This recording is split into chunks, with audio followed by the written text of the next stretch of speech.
নমস্কাৰ বন্ধু বান্ধৱীসকল, মই ৰণনীতি ভিডিঅ'লৈ আপোনালোকক স্বাগতম জনাইছোঁ। এয়া ৰিধিয়ে মামা আইতাকৰ লগত আৰু আমি একেলগে সকলোৱে মিলি মন্দিৰত আহিলোঁ। মন্দিৰত মানে আমাৰ ঘৰৰ ওচৰতে পিংগলেশ্বৰ দেৱালয় আছে, বাইহাটাৰ চাৰিআলিৰ ওচৰতে হয়। আপোনালোকে কোনোবাই যদি প্ৰথম টাইম চাইছে আহিলে আহিব পাৰে। আৰু বৰ ভাল লাগে দেৱালয়খনত। আমি ছোৱালী অৱস্থাৰ পৰা প্ৰায় আহোঁৱে, সৰুৰ পৰা আহিয়ে আছোঁ আৰু যিমানে দিন গৈ আছে সিমানে ইমান উন্নত হৈ আছে, ভাল লাগে। আৰু বহুত ভক্তৰ সমাগম হয় আৰু ইয়াতে দুৰ্গা পূজা হয়, লগতে বলি বিধান দিয়া হয়, কালী পূজা হয়। আৰু এয়া মন্দিৰৰ গেট, ইয়াৰ পৰা সোমাই মই আপোনালোকক ভিতৰৰখিনি দেখুৱালোঁ। এয়া চাওকচোন, বৰ ধুনীয়া পৰিৱেশটো বৰ ভাল লাগে। আৰু সৰু ল'ৰা ছোৱালী আহিলে একো অসুবিধা নাই, গোটেইখিনি সুবিধাই আছে আৰু ইমান ধুনীয়া চাফ চিকুণ, বৰ ভাল লাগে।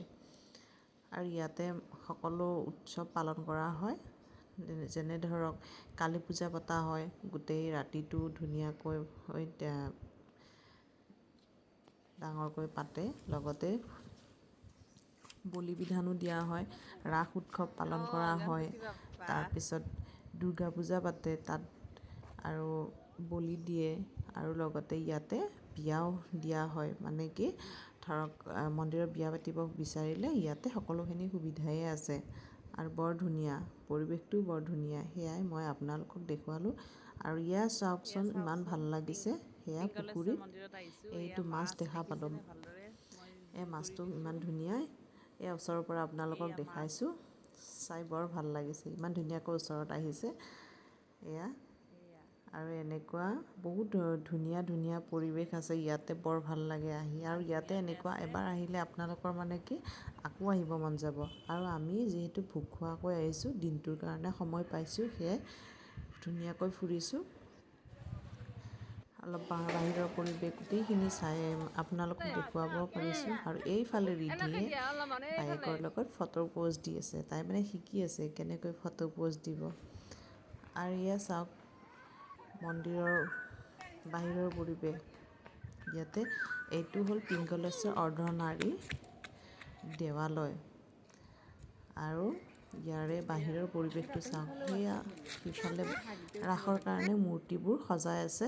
আৰু এয়া বাহিৰৰ পৰিৱেশো বৰ ধুনীয়া, গছ গছনিৰে ভৰপূৰ। আৰু এইটো হ'ল আকৰ্ষণীয় মানে ৰাজহাঁহ কি হয়, বহুতৰে শুৱনি থাকে, কিছুমানৰ এৰি দিয়া থাকে, আৰু ইয়াতে মন্দিৰত আহি এৰি দিয়ে।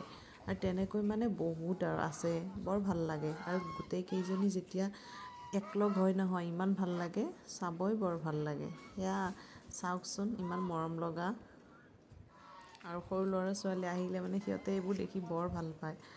আৰু মই ৰিধিক দেখুৱালোঁ, তাই মানে ইমান যে ফূৰ্তি পাইছে। এয়া চাওকচোন, ইমান ধুনীয়া নহয়নে, বৰ ভাল লাগিছে। আমি মানে সকলোৱে মানে ফটো উঠাত ব্যস্ত, আৰু হাঁহকেইজনী দেখি মানে ৰ'ব পৰা নাই সকলোৱে। এইফালে ৰিধি, তাই মানে দেখি আইতাকক কৈছে, আইতা লৈ ব'লা। এয়া চাওকচোন।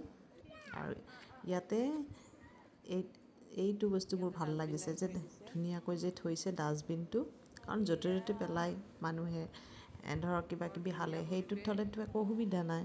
আৰু ইমান ধুনীয়াকৈ ৰাখে যিহেতু, এইয়া চাওক বৰ ধুনীয়া লাগে। আপোনালোকে যদি কোনোবা অহা নাই, আহিব, বৰ ধুনীয়া হয়। আৰু আহি নিশ্চয় ভালেই পাব। এয়া প্ৰথম সেইটোৰে সোমাই এইখন গেটেৰে ওলায়। আৰু এয়া মন্দিৰৰ পৰিৱেশটো ইমান ধুনীয়া, সঁচাকৈ বৰ ভাল লাগে। আৰু এনেকৈ মানে এবাৰ আহিলে আৰু আহিবই।